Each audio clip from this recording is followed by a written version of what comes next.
I can't pass that up. I was telling Dennis, like, no, sweetie, I have to go.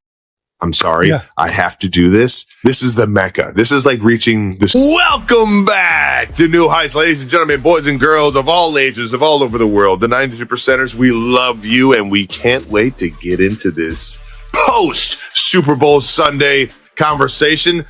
New Heights is a Wondery show brought to you by Xfinity. We're your hosts. I'm Travis Kelce. This is my big brother, Jason Kelce, representing the U.S. of A. Subscribe on YouTube, Wondery Plus, wherever you get your podcast, and follow the show on all social media at New Heights Show with one S for fun clips throughout the week. Jason, we have one of my favorite shows of all time. It is the end of the season. It is the end of the NFL season. Today should be one of those made-up holidays that you absolutely hate, but can you just tell the people what we have coming up? Well, it's kind of crazy, Trev. This is actually the first year we've done this show where the Eagles or Chiefs haven't won the Super Bowl. That's fucking How crazy. Nuts is that? That is fucking wild. That's insane. So, because neither one of us are in any way a part of our teams winning the Super Bowl, we have decided to invite two of the Super Bowl 60 champions on this show today. That's right. Cooper Kupp and AJ Bonner are on the program today, and we're going to get into everything else we got into in San Francisco, as well as get into an incredible conversation with first ballot Hall of Famer Drew Brees. Alrighty. It's an absolutely stacked episode. But before we get into any of that, we're going to get into what we always get into, and that's a little bit of that new news. New news is brought to you by American Express. How about it, man? We got some scheduling updates for you guys. That's right, 92%ers. We got a lot of guests coming up. We have been hot. We've been working. That's right. We've been talking to all the people we've always wanted to talk to, and we're looking forward to bringing those conversations to you guys. We have a short little break, but the episodes will be coming out. Don't worry. We've got some doozies. We got Troy Aikman, Randy Moss, John Hamm, Chris Stapleton, the Workaholics, AJ Brown. We're going to let you know when all of these guest episodes are releasing. And if you still need more Kelce in your life, Travis finally appeared on Not Gonna Lie. That's right. Kylie Kelce's podcast, Not Gonna Lie. Trav, how was it? Not gonna lie. It was kind of more fun talking to her than you. I'm not gonna lie. Not surprising. I understand why you married her a long time ago, but she asked me one question that was like, I sat there and I thought about it, and I wish I would have answered it better. My first impressions of her were that she was such a sweetheart. And I said this at your guys' wedding when I did the wedding speech, but I was like, she is such a sweetheart. She's so nice. She is. But I was like, you don't just win Jason's love. And you don't win him over in terms of like doing things, getting him to do the things that you want him to do, like be a like respectable human being. You don't do those kind of things by just being a sweetheart. So I knew there was an underlining like toughness to her that I hadn't. And then we went to the shore. Yeah, and she started talking butter. She started water. She started talking. I can't even fucking do the Philly accent like it needs to be done.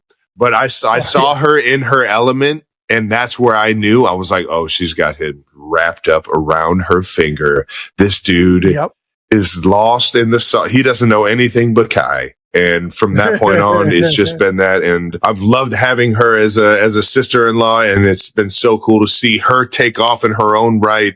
And not gonna lie, it was a fucking blast, dude. That's awesome. Yeah, dude, the episode turned out great. You and Kai's chemistry and anything that you do, you just like have like I'm serious. You guys have a great relationship, man. The second child's the best, dude.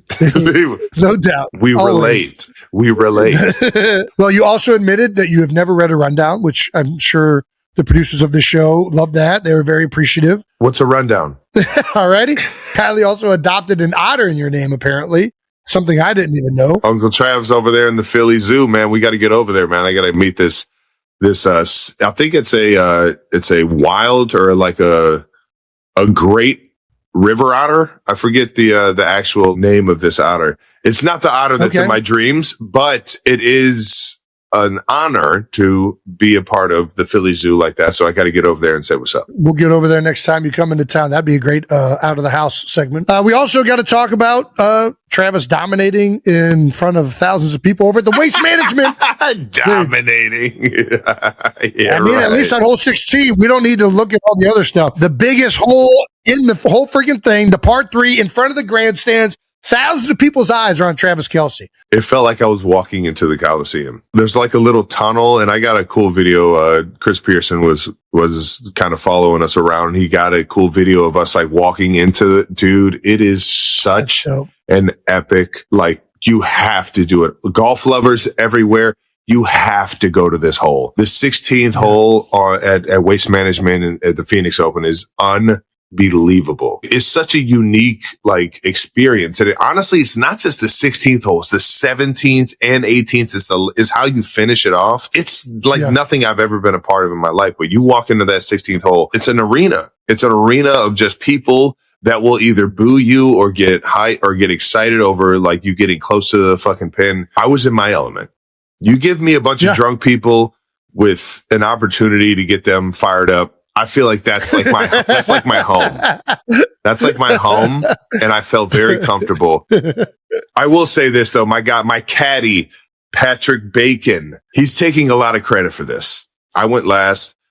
Everybody that went had the number, was short. They all went short. And I'm looking at this too, and I'm like questioning in my mind, should I club up or should I just trust my strength over theirs? Like I'm in my head about this. And Patrick Bacon comes up to me and says, "Hey, what do you got in your hand? You should probably rethink this and go get a club up."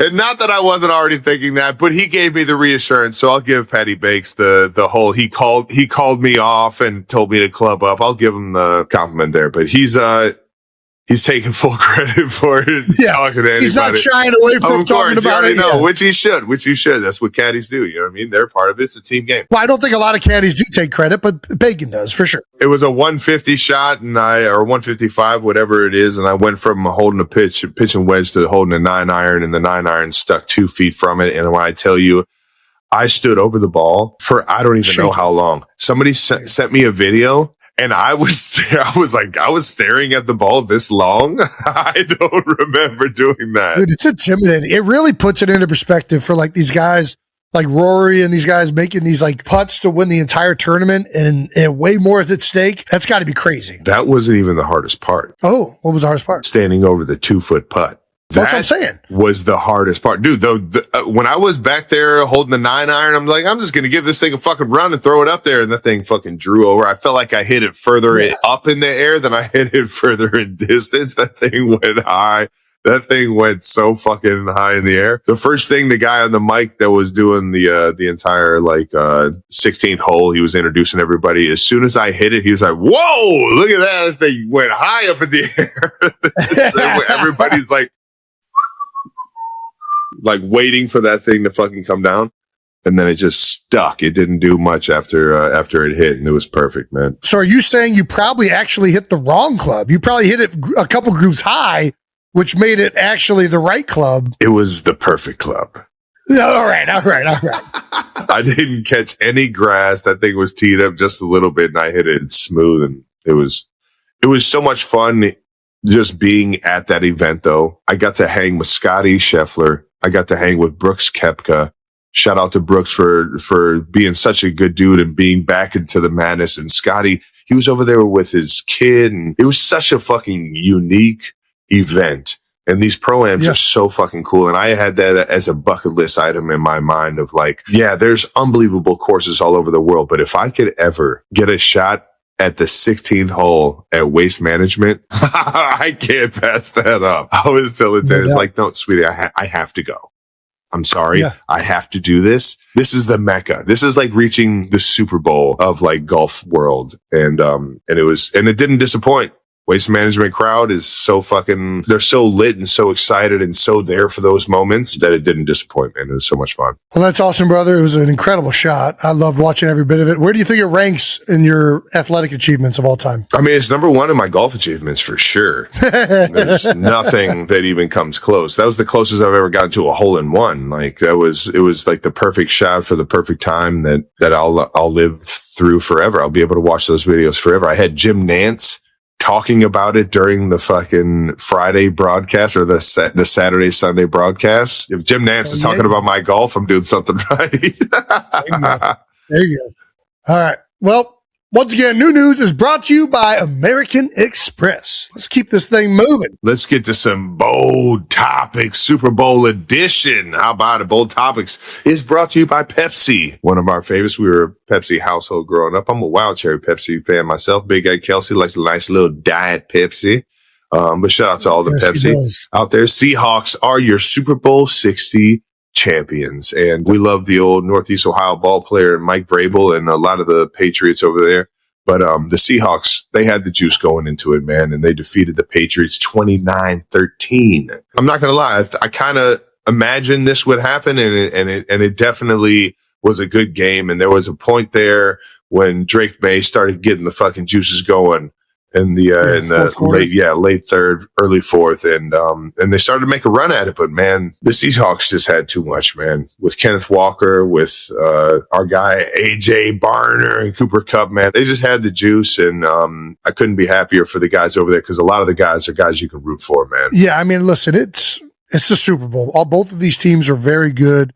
Both of their defenses had been playing, out of their minds all postseason, and Seattle is just loaded across the board. Like it's a team that really doesn't have a weakness, which is kind of why I thought that they would prevail. Like it felt like they were the more talented group across the board, but you never know. I mean, the Patriots were such a good team, so well coached by Coach Vrabes and Josh McDaniels. Like all year, they just had been overachieving. And yeah, Seattle just proved to be a little bit too much, man. They're unbelievable on the defensive side of the ball. Offensively, they didn't make the mistakes that they had kind of been prone to, right? Like Sam Darnold had a bunch of turnovers in the regular season, doesn't have any in the postseason. And he didn't do that by being conservative. He was still taking his chances. He was still being aggressive through the air. But you got to give some love to the kicker. How about this? We're giving love to the kickers.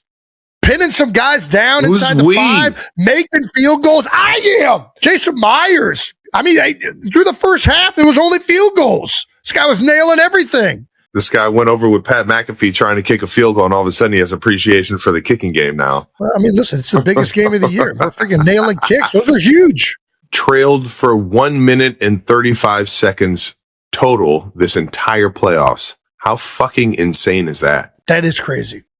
So they just got off to the jump and just freaking were leading all the way. I mean, they blew out San Fran. Then the big one was the Rams game, which that was the team they had struggled with and had the closest battles with all season. So, yeah, I mean, it is surprising. I mean, they were the best team in football this year. The reality was, like, if you look at it across the board, it was really them and L.A., those two teams in that division were the most consistently great teams all season long. And, like, yeah, the Patriots had an incredible season.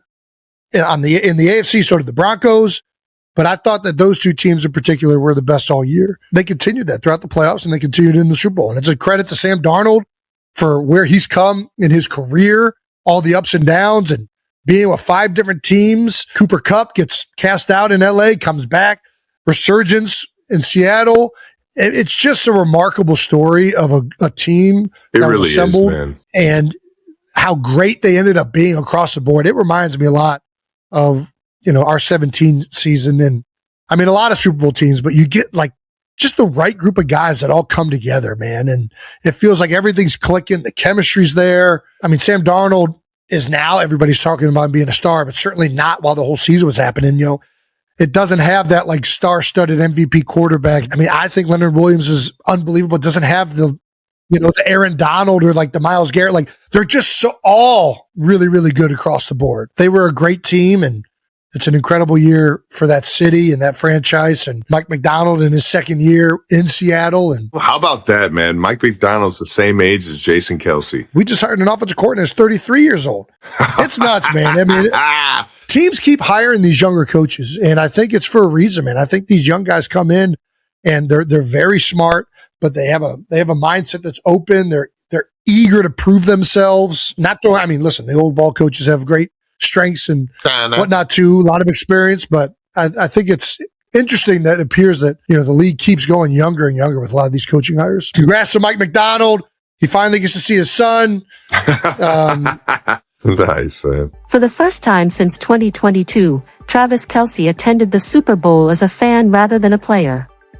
But the Kansas City Chiefs star is hoping that next year in Los Angeles, he'll be back on the field competing for another championship. Kelce, 36, has not officially announced whether he will return for another NFL season. However, after spending a long weekend in San Francisco celebrating with fellow players and celebrities, those close to him believe a decision confirming his return is coming soon. The three-time Super Bowl champion hosted 2 parties during the week and enjoyed time with friends from around the league.